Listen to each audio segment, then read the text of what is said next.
Let's very quickly make a triangle. You got a triangle there, a little triangle. This is the reading circuit. How many points are on there? 3, right? 3 points. And it looks like that. The 3 points are semantics and phonology and orthography, meaning, sound, and spelling.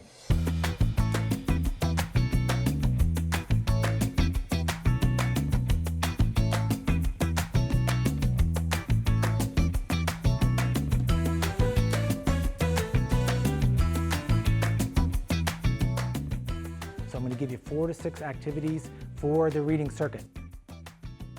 Hear it, say it, stretch it, then tap it. Hear it, say it, stretch it, tap it. What is it, everybody?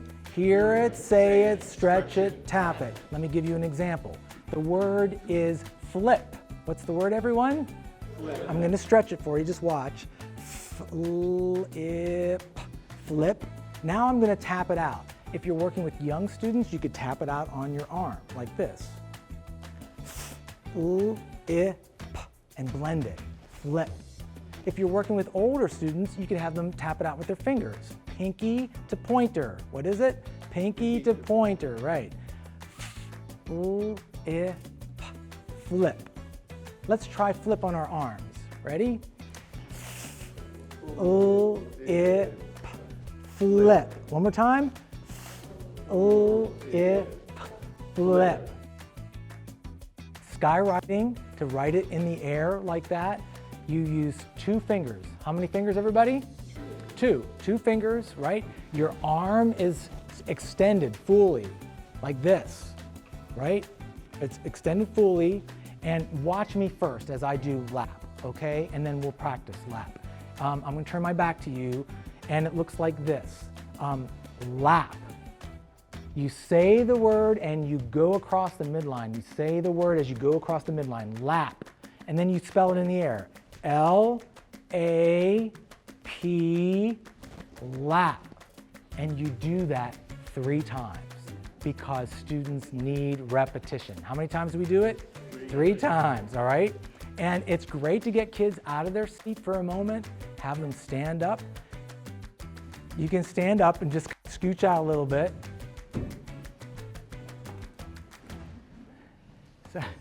All right, and we're going to make sure your arm is straight. Don't bend your elbows, keep your arms straight and go across. Ready?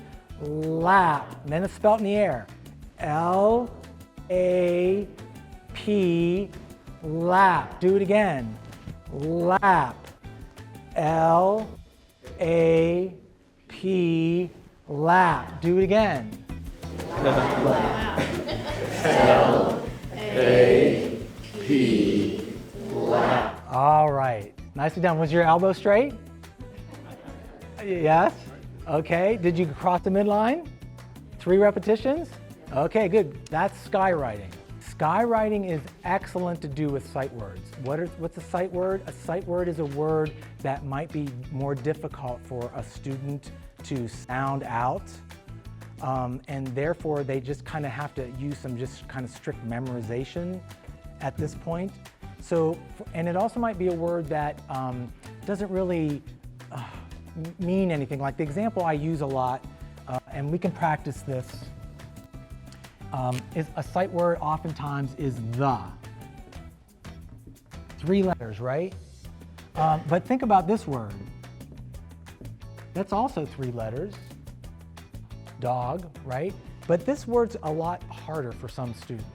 And there are some specific reasons for this. One reason is the sound doesn't really match the letter. It doesn't match that. And another reason is, can you picture a dog in your mind? Does anybody have a dog? Yeah, okay. You know what he feels like and smells like and all that kind of stuff, right? How about the? Right, so that makes it harder for students to grab hold of. So the would be an excellent one to do skywriting on, because you're just like, this is the word the. What's this word, everybody?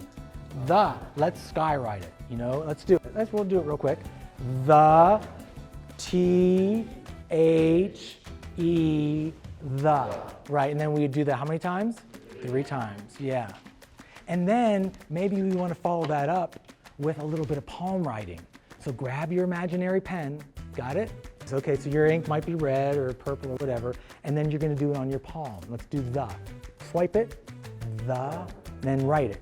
T-H-E, the. Do it again, the. T-H-E, the. Do it one more time. The. T-H-E, the. Nicely done, yes. So let me give you another one. This is a writing activity with a pencil, and it's called a word ladder. A basic word ladder is you start with a word, hear it, say it, and then spell it. And you're going to start with the word down here at the bottom, and you're going to change one letter and one sound at a time, because we're keeping this very basic. For this word ladder, I'm going to change a cat into a dog, one letter and sound at a time. So I'm going to start with the word cat. Maybe I would stretch it, or maybe I'd tap it. K-at, cat. Now I'm going to write it. I'm starting at the bottom. K-at, cat. And then I would say to my students, we're going to change one letter. Or maybe I say, we're going to change the first letter, and we're going to make the word sat. What's the word, everybody? Sat. Spell sat. S-at, S-A-T. And then they would see that. I'm modeling it for them so they know how it's done. Change one letter and turn sat into sit. And maybe I tap it out. It, sit, or not. Ooh, I changed the middle letter. Sit.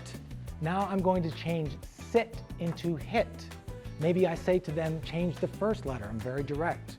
I'm not giving them a whole lot of meaning, if at all, right now. I'm just concentrating on sounds and letters. Sounds and letters. Turn hit into the word hot. What's the word, everybody? Hot. Maybe we'd stretch it out, maybe not. Ah. I haven't erased anything because I want the children to see this sequence. I want them to see that sequence. Okay? And then I might say, hot is the opposite of cold. I bring in some meaning, but I don't do that to the end. When do you do it? At the end. Because I really want them to concentrate on sounds and letters. Does that make sense? Because that's really, I think that's what these students are going to need a lot of, but you don't want to forget about meaning. Hot, and then I turn hot into hog, one letter. That's another word for a pig. And can you see where this is going? Change one letter and turn hog into dog, and I've changed a cat into a dog. Yeah, and then right, you do woo, happy hands, right, or the spelling the halo, the halo, or give them a microwave. Hey, give your partner a microwave, a little tiny wave. Nicely done. Or give them a round of applause. You can give yourselves a round of applause. You're a good audience. Has to go around, right? Give them a round of applause. Make it go around. So anything that you can do that way to make it fun too, just quickly, is great.